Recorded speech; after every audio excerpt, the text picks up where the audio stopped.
Hello, welcome back to an Accord update. It's been a while since the last one, but since then we did a big brake kit and we also put custom alignment on the car. So let's get into that. So for the big brake kit, I have it written down on all the parts you need and the parts that I didn't know that I needed later.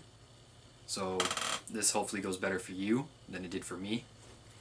So first off, you're going to need either the Acura TL wheels, which are 17 by 8, or just get any type of wheel, or if you're like me, just do my setup.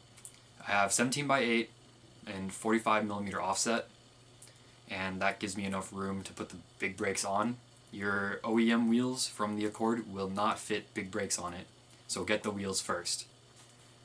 Second up, we have the TL Type S steering knuckles. I use the Type S manual because they have the biggest rotors, 12.2. I don't know if you can do it with automatic steering knuckles, but I don't know. I just use the Type S manual ones. Next we have the Accord lower ball joints. I don't know why I didn't test it yet because when I got the steering knuckles, both boots were damaged and they needed replaced anyway. Next we have the Acura TL Type S tie rod, outer tie rods, I should say. The reason for that is the Accord tie rods are too thin to fit into the steering knuckles. The Type S ones are the right length and width to fit into the steering knuckles without any play. Next you're going to need the TL Type S calipers. They're 4-piston.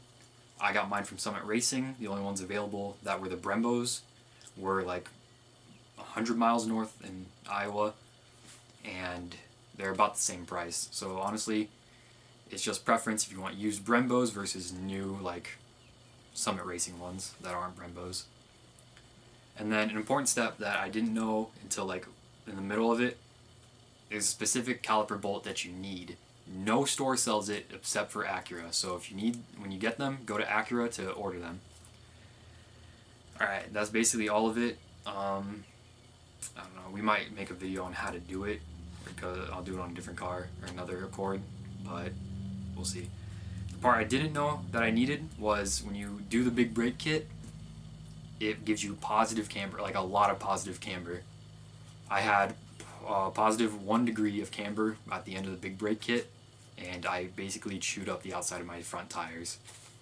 So to fix that, get upper control arms that are adjustable. I will link that in the description too. I use True Heart ones, so they work well. Now they're at -1 degrees and they shoot out all the way to, I think, -3 degrees of camber. So yeah, you got a lot of room to play with.